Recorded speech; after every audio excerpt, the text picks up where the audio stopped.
Olá, queridos, graça e paz, tudo bem? Como vocês estão? Estamos muito animados aqui para começarmos a nossa terceira mensagem, nosso terceiro estudo da série Atos dos Apóstolos. Eu já quero te pedir de antemão que você já curta, né, essa mensagem especificamente para que esse vídeo ganhe relevância, para que você compartilhe, para que outras pessoas possam ver, né, e que se você não se inscreveu no canal ainda, não deixe de fazê-lo, ok? E é muito interessante, né, sabermos que as pessoas têm tido fome e sede dessa palavra. Os dias são maus e a volta do Senhor está cada vez mais próxima. E quanto mais nós nos aprofundarmos nessa riquíssima, nessa poderosa palavra de Deus, a sua vida vai ser transformada de dia em dia, de hora em hora, minuto a minuto, cada vez melhor, cada vez mais poder do Senhor sobre a sua vida, sobre a sua casa. Então abra sua Bíblia comigo em Atos 3, né, capítulo 3 do livro de Atos. Só recapitulando aqui rapidamente, não esqueça de pegar aí sua caneta marca-texto, né, sua canetinha também tem que estar em mão, seu caderno, aqueles que já compraram o caderno, né, sua Bíblia. E no próximo vídeo, né, na nossa série de vídeos curtos, eu vou falar para vocês sobre as traduções bíblicas. Qual Bíblia você deve comprar? Né, se você fosse comprar uma Bíblia hoje, qual seria a mais indicada para você? Qual que você compraria? E não perde. Né? Eu vou falar de muitas traduções, das vantagens e desvantagens de cada uma delas, ok? Então, Atos 1, né, a primeira mensagem aí, nós falamos um pouquinho, né, acerca da ascensão de Cristo, né, e o momento poderoso, né, é quando o anjo fala, né, homens galileus, por que estáis olhando para o céu? Esse Jesus que dentre vós foi recebido em cima no céu, há de vir assim como para o céu o vistes ir. Né, versículo 11 do capítulo 1 é poderoso demais esse versículo.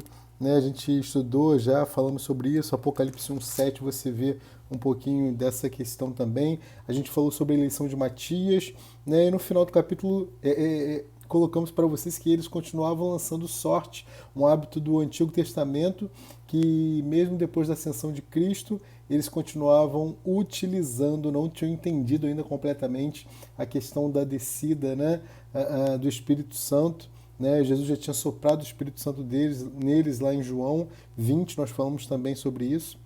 E aí entramos no capítulo 2, né? Um capítulo grande de 47 versículos, muita coisa foi falada. Né? A questão do cumprimento do dia de Pentecostes, né? O discurso de Pedro, o primeiro discurso de Pedro lá aos judeus e a conversão dos 3.000.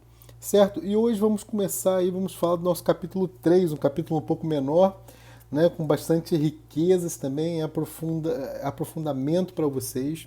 Então fica ligado, certo? Capítulo 3, né, esse capítulo 3 vai falar especificamente da segunda mensagem do Pedrão, segunda mensagem do apóstolo Pedro aos judeus, certo? A segunda mensagem do apóstolo Pedro aos judeus. E começa com a cura de um coxo, a cura de um coxo. Certo? Então abre aí Atos 3, versículo 1. Eu bebo uma aguinha enquanto você abre. Vamos lá. Capítulo 3, verso 1. E Pedro e João subiam juntos ao templo, à hora da oração, a nona. Primeira coisa, essa nona aí representa para nós às 3 da tarde. Tá? Então já anota aí, essa nona oração, a nona, né, representa para nós às 3 da tarde. Tá? Como eu havia dito já nos capítulos 1 e 2, eles aqui estão voltando ao templo. Né, ao templo. Por quê? Porque até 70 depois de Cristo, que é quando Tito, né, o general Tito, o general romano, vai lá e destrói o templo. Isso havia sido profetizado por Jesus já, né, lá em Mateus 23, 38 ou Mateus 24, 25, você pode ver isso daí. Perdão, Mateus 24, 2, né, essa profecia acerca da destruição do templo. Eles continuavam com esse costume de irem até o templo, certo? E eu quero colocar algumas coisas para vocês aqui desse verso 1 que são importantíssimas para vocês.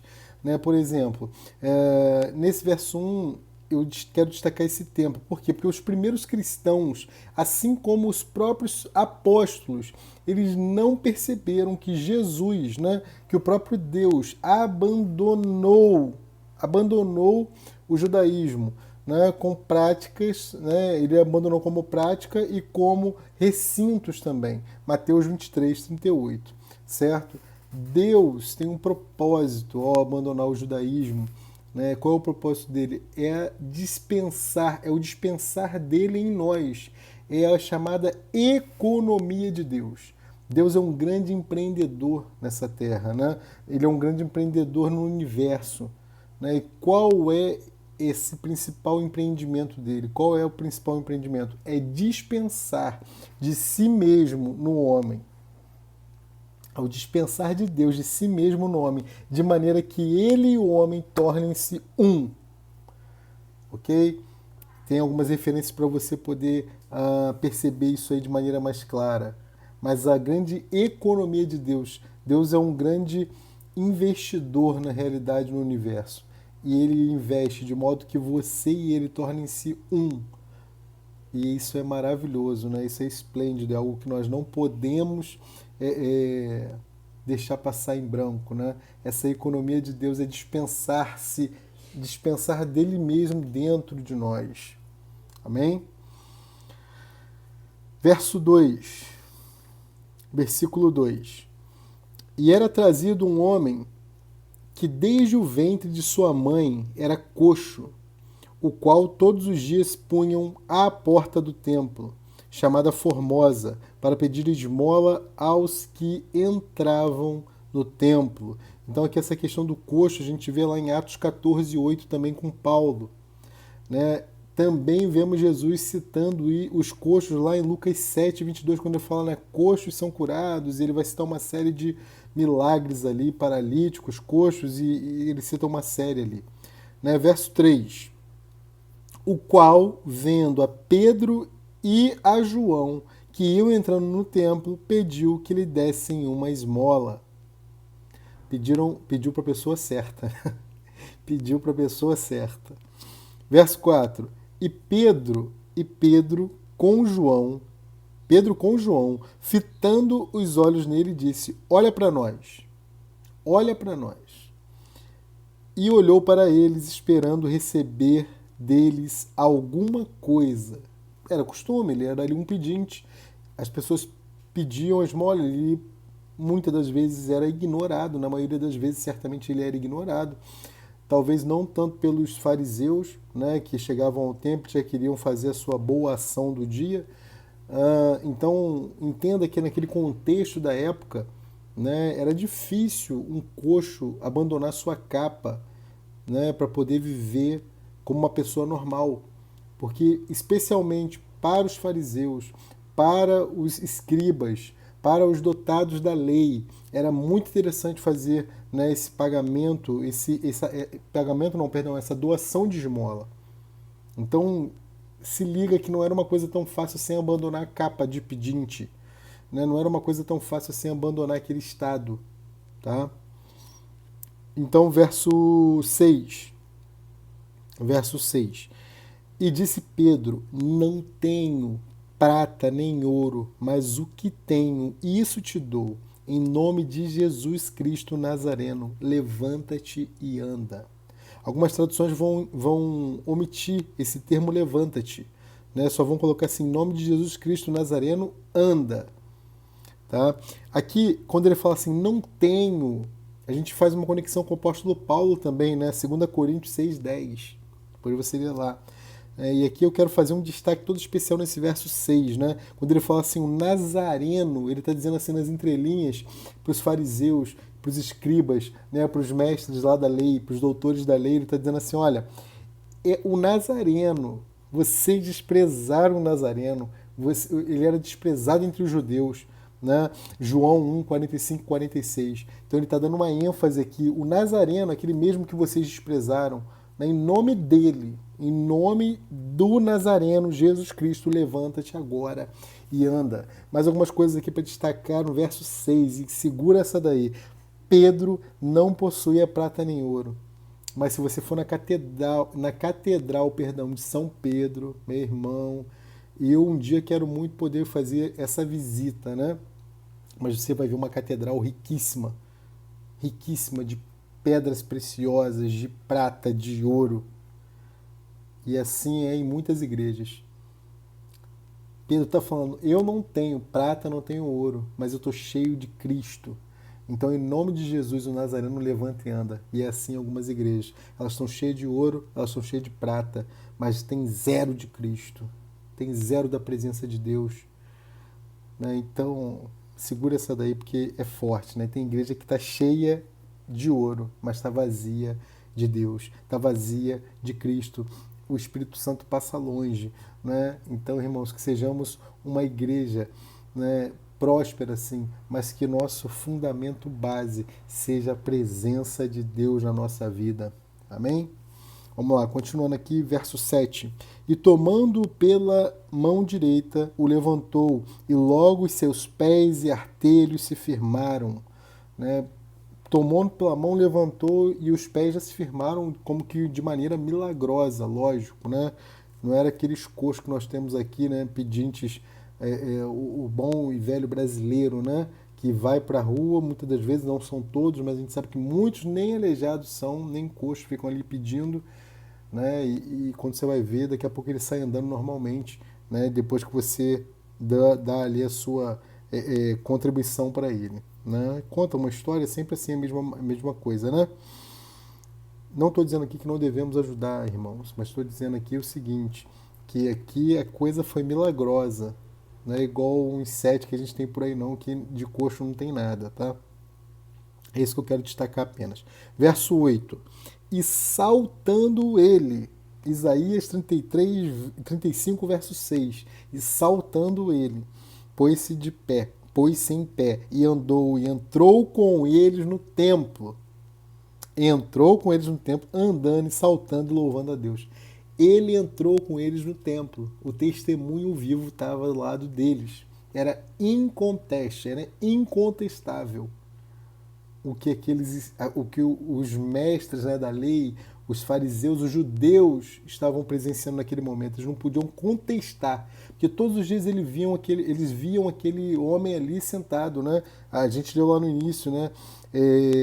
Punham a porta do templo chamado Formosa, verso 2, né? Era trazido um homem que desde o ventre da sua mãe era coxo, o qual todos os dias, olha lá, todos os dias punham a porta, né, do templo, tá? Então o testemunho do milagre entrou com eles no templo. E verso 9. E todo o povo o viu andar e louvar a Deus. E versículo 10, confirmando o que eu acabei de falar. E conheciam-no, pois era ele o que se assentava a pedir esmola à porta formosa do templo, e ficaram cheios de pasmo, ficaram pasmados, abobalhados, assombrados, né? Pasmo e assombro pelo que lhe acontecera. E aí, irmão, Pedro, que não facilitava para ninguém, agora a partir do versículo 11 até o 26, ele vai lançar a mensagem. Ele vai pegar mais uma vez aqui, e você vai ver que não foi tão fácil, não foi tão leve a mensagem não, né? Então começa o discurso dele no verso 11. E apegando-se o coxo que fora curado a Pedro e João, todo o povo correu atônito para junto deles, ao alpendre chamado de Salomão.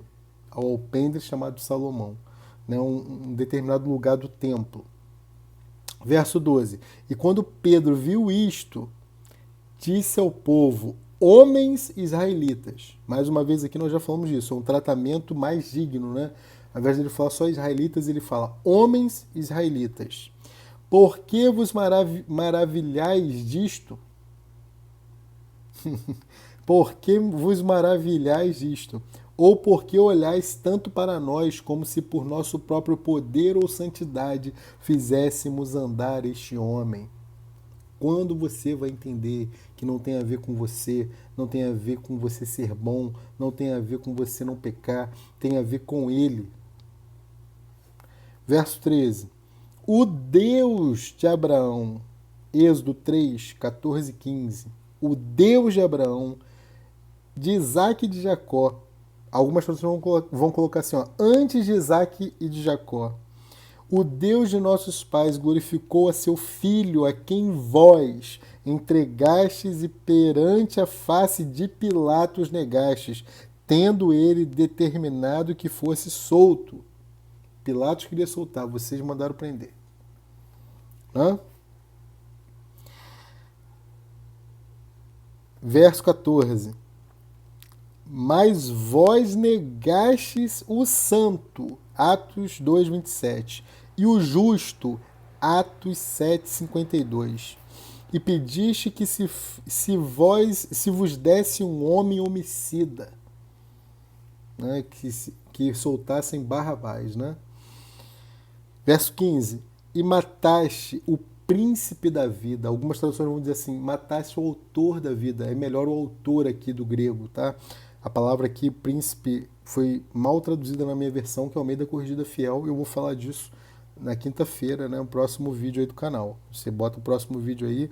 Se você está assistindo essa gravação já depois de algum tempo aí da liberação dela, esse vídeo, você bota aí o vídeo próximo, que você vai ver eu falando das traduções bíblicas, tá? Então, verso 15. E matastes o príncipe da vida, ou seja, o autor, aquele que deu origem à vida, o originador do grego, né?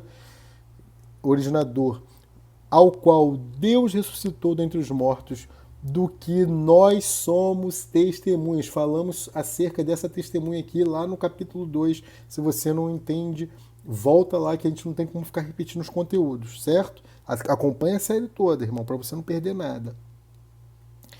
Verso 16. E pela fé, ou seja, sobre a fé, sobre a base da fé, no seu nome, fez o seu nome fortalecer a este que vedes e conheceis. Sim, a fé que vem por ele deu a este, na presença de todos vós, esta perfeita saúde.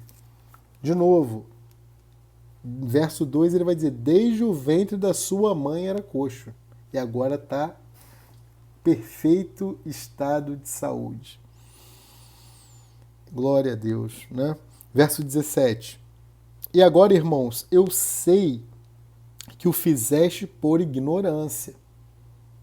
Vocês fizeram por ignorância. Atos 13, 27, ignorância. Lucas 23, 34, ignorância. Como também os vossos príncipes, ou seja, os vossos mestres, né, os que estão acima de vocês, fizeram por ignorância. Verso 18. Mas Deus assim cumpriu o que já dantes pela boca de todos os seus profetas havia anunciado. O anúncio está lá em Atos 4, 26, Lucas 9, 20. Que o Cristo havia de padecer, conforme nós podemos ver em Lucas 24, verso 26. Versículo 19. Agora, do 19 ao 26, ele vai exortar o povo. Ele vai exortar o povo a arrepender-se, ele vai exortar o povo a se converter, a se batizar, né? E para participar desse Cristo que ascendeu e que voltará. Engraçado aqui que se você olhar o contexto a partir desse momento que a gente vai ler, parece que Pedrão vai sair desse momento aqui e vai entrar direto no milênio. Ele parece que omite, ou não sei se o conhecimento, o entendimento dele ainda não estava claro acerca do momento da igreja, que nós estamos vivendo até hoje, certo? O milênio inaugurado, eu já falei isso para vocês lá em Apocalipse Now, com o quê? Com o arrebatamento da primícia. Da primícia. Vós sois lavoura e edifício de Deus. A lavoura não amadurece todo ao mesmo tempo e o edifício não começa no 15º andar. Então alguns ficam prontos primeiro que outros. Os primeiros vão ser arrebatados quando Cristo vier como nuvem, né? Então são os vencedores. E eu falei muito disso em Apocalipse, você deve assistir a série se você não assistiu ainda. certo? Mas o Pedrão aqui parece que passa direto, né? Ele passa direto daquele momento que eles estão vivendo para o milênio. Vamos ver isso aqui?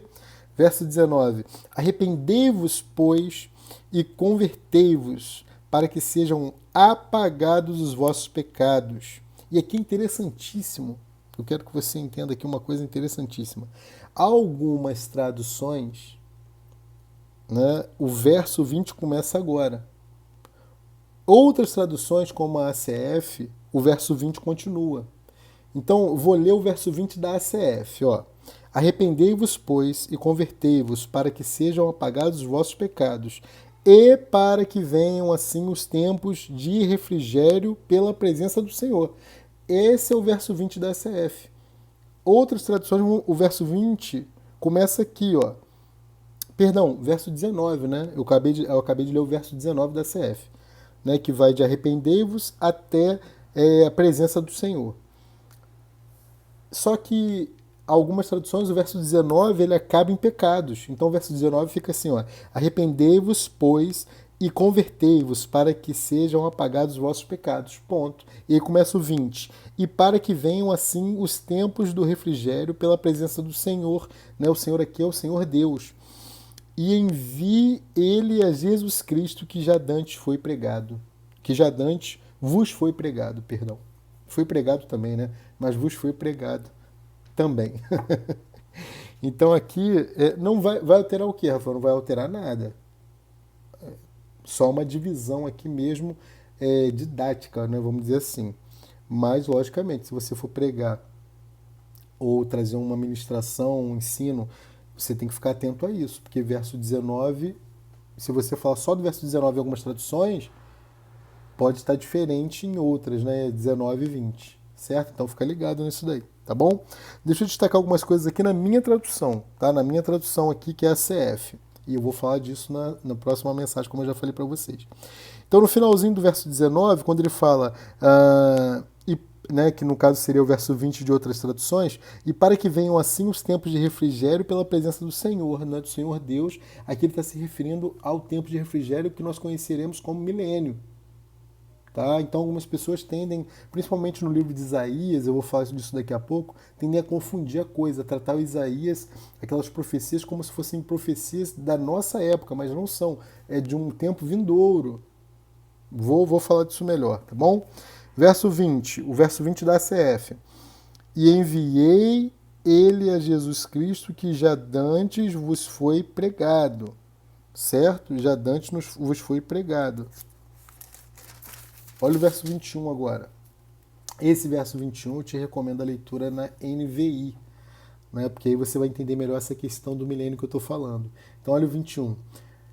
O qual convém que o céu contenha até aos tempos de restauração de tudo dos quais Deus falou pela boca de todos os seus santos profetas desde o princípio, ou seja, desde a fundação do mundo. Né? Então ele está contido algum tempo no céu até que venha o tempo do refrigério. Então perceba aqui que Pedro está falando do tempo de refrigério vindouro. Então ele já disse aqui também que vai ser contido por algum tempo, certo? Então aqui ele acabou falando sim que por algum tempo Cristo vai ser retido, né? Então aqui ele está falando dessa restauração aqui no capítulo 21, é restauração no milênio. E eu falei dos textos de Isaías, olha por exemplo, Isaías 11, dos versos 1 ao 10, Isaías 65, dos versos 18 ao 25. Né? Então ele está aqui falando de um tempo vindouro. Cristo, o próprio Cristo vai se referir a essa citação de Isaías, né? Lá em Mateus 17, versos 18 e Mateus 19, verso 28. Pegou aí? Glória a Deus. Vamos terminar? Verso 22. Porque Moisés disse aos pais: o Senhor vosso Deus levantará de entre vossos irmãos um profeta, referindo-se ao Senhor Jesus, semelhante a mim. A ele ouvireis e tudo quanto vos disser. Né? Em tudo quanto vos disser. Isso aqui foi uma pancada em Satanás, né? Porque ele pensava, né? Certamente ele pensava, porque Messias quer dizer tirado das águas. Então ele pensava que Moisés era o Messias. Tanto é que você percebe que houve uma, uma cassação, vamos dizer assim, uma caça aos meninos, né, aos meninos hebreus, como na época de Cristo houve uma caçada aos bebês também, né? Você deve se lembrar disso, desses dois episódios. Agora, quando Moisés cita isso aqui, né, que está falado aqui no verso 22, porque Moisés disse aos pais, né, o Senhor vosso Deus levantará de entre vós, vossos irmãos, um profeta. Aí acabou com a graça, né, do diabo. Tipo assim, ele não mandou perseguir à toa, né, que ele rouba, mata e destrói, mas jogou um balde de água fria, né, nele. Pô, não é Cristo, né, ainda não é o Messias. Verso 23, já terminando, gente. E acontecerá, Deuteronômio 18, 19, que toda a alma que não escutar esse profeta será exterminada dentre o povo. Levítico 23, 29. 24. Sim, e todos os profetas, desde Samuel, né? Samuelzinho lá, nosso profeta Samuel. Eu falo Samuelzinho que vocês sabem, né? Meu filho Samuel, então eu tenho um amor muito grande por esse nome. Né? Desde o primeiro livro de Samuel, capítulo 3, verso 20. Né? Então, desde Samuel, todos quantos depois falaram também predisseram estes dias. Né? Esses dias. Verso 25, vós sois os filhos dos profetas e da aliança. Ele está falando para os judeus. Vós sois os filhos dos profetas e da aliança que Deus fez com nossos pais, dizendo a Abraão, na tua descendência serão benditas todas as famílias da terra. É que ele está se referindo a Cristo, né? Gálatas 3,16. E por último, verso 26. Ressuscitando Deus a seu Filho Jesus, primeiro enviou a vós, judeus. Ele primeiro foi enviado a vocês, judeus, para que nisso vos abençoasse, no apartar a cada um de vós das vossas maldades.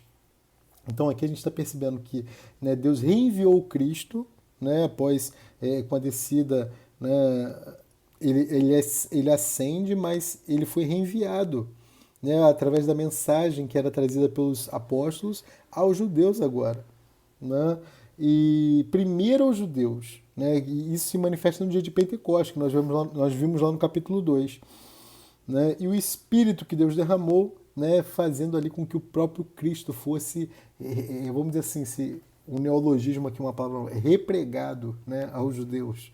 Pregado novamente aos judeus. Ok? E é isso. Né? Então, Pedrão dá o segundo discurso aqui, né, para os judeus. E próxima terça-feira, né? Sábado. Próxima mensagem aí, nós estaremos falando do capítulo 4, que já é um capítulo maior.